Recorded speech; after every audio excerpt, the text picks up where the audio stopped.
ছিলাম, আমরা দুই ভাই সেনাবাহিনীর হাতে গ্রেপ্তার হয়েছিলাম। জেল দেখাবেন, জেল খাটার অভ্যাস আছে, কি করবেন? মারবেন, একটা মারতে আসলে আর একটা মার খাবেন। আপনাদেরকে চ্যালেঞ্জ করলাম, আমি বলবো কিন্তু প্রতিরোধ করে তুলবো। আপনারা ভুলে যেন না, আমরা সিরাজগঞ্জে ভেসে আসি নাই, আমরা সঠিক পথে আছি, আমরা অরিজিনাল পথে আছি, আমরা কারো ফাঁদে পা দিতে চাই না। মাননীয় প্রধানমন্ত্রীর কার্যালয়ের সামনে আমার পরিবারকে নিয়ে আমরা সেখানে অবস্থান করব এবং মাননীয় তারেক রহমানের কাছে আমরা সেখানে আমাদের এই যে হত্যার হুমকি, মেরে ফেলার হুমকি, এই যে আমাদেরকে পা কাটার হুমকি, এগুলা যে দিচ্ছে মাননীয় প্রধানমন্ত্রীর কাছে আমরা বিচার দিব। চিন্তা করেন না, আল্লাহ যার কেউ নয়, আল্লাহ আছে। সেই বস্তির টোকাইরা, এই শীর্ষ সন্ত্রাসীরা আজকে বিএনপিকে নিয়ন্ত্রণ করছে এবং বিএনপিকে তারা পরিচালনা করছে। অনতিবিলম্বে এই টোকাই, এই সন্ত্রাসী, এই খুনি, এই চাঁদাবাজকে দল থেকে বহিষ্কার করুন, না হলে সিরাজগঞ্জবাসী কিন্তু এই সন্ত্রাসীদের বিরুদ্ধে কিন্তু প্রতিরোধ করে তুলবেন। সিরাজগঞ্জবাসী নয়, সারা বাংলাদেশের জনগণ কিন্তু প্রতিবাদ শিখে গেছে।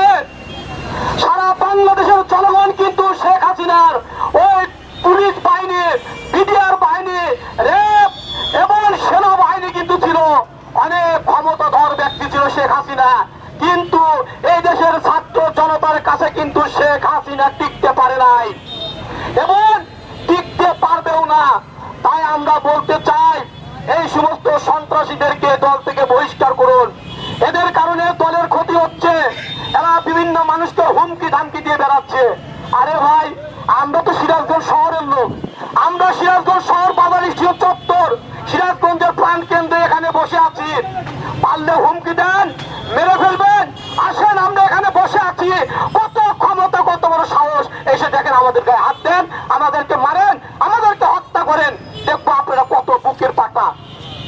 আসেন আপনারা, এই দেশের জনগণ, এই ছাত্র জনতা আপনাদেরকে প্রতিরোধ করবে, যেভাবে খুনি হাসিনাকে প্রতিরোধ করে বাংলাদেশ থেকে বিতাড়িত করে ওই ইন্ডিয়া পাঠিয়ে দিয়েছে। অনুরূপ ভাবে আপনাদেরকেও প্রতিরোধ করে ওই যমুনা নদীর মধ্যে নিক্ষেপ করে দিবে। আপনারা কি ভাবেন? আপনারা কি ভাবেন আমাদেরকে হত্যা করবেন? হত্যা আমরা অনেক আগে হয়েছিলাম। 111 যখন বিএনপি ক্ষমতা আসে, আমরা বিএনপি কর্মী ছিলাম, আমরা দুই ভাই সেনাবাহিনীর হাতে গ্রেপ্তার হয়েছিলাম। আমরা ওই ইন্টারনেগেশন সেনে ছিলাম 3 দিন। আমরা ওই র্যাবের কাছে জিম্মি ছিলাম, র্যাব আমাদেরকে গ্রেপ্তার করে নিয়ে গেছিল।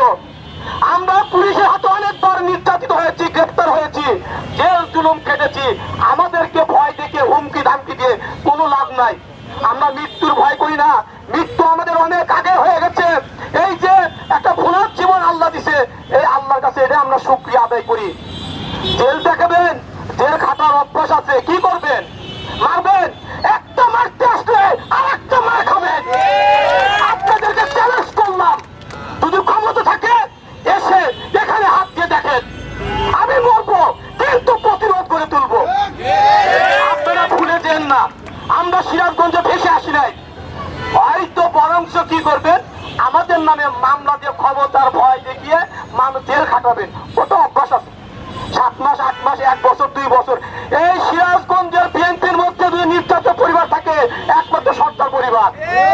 এই সিরাজগঞ্জ যদি সবচেয়ে বেশি জেল খেয়ে থাকে, সেটা সরকার পরিবারের লোক, আপনারা না। অতএব ওই জেলের ভয়, ওই হুমকি ধামকি দিয়ে আমাদেরকে দমানো যাবে না ভাই। আমরা সঠিক পথে আছি, আমরা অরিজিনাল পথে আছি, আমরা কারো ফাঁদে পা দিতে চাই না, আমরা কোনো ক্যান্সার করতে চাই না। আমাদের এই প্রোগ্রাম চলবে আগামীতে 2-1 দিনের মধ্যে, হয়তো আমরা ঢাকা যাব।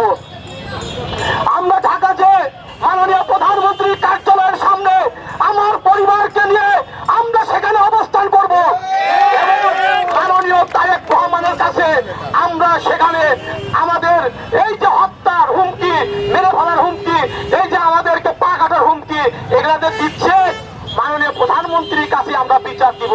চিন্তা করেন না, আল্লাহ যার কেউ নয়, আল্লাহ আছে। আপনারা হয়তো অনেকে ভয়ে আমাদের কাছে আসতে পারেন না, আমাদেরকে সহানুভূতি জানাচ্ছেন, অনেক সিরাজ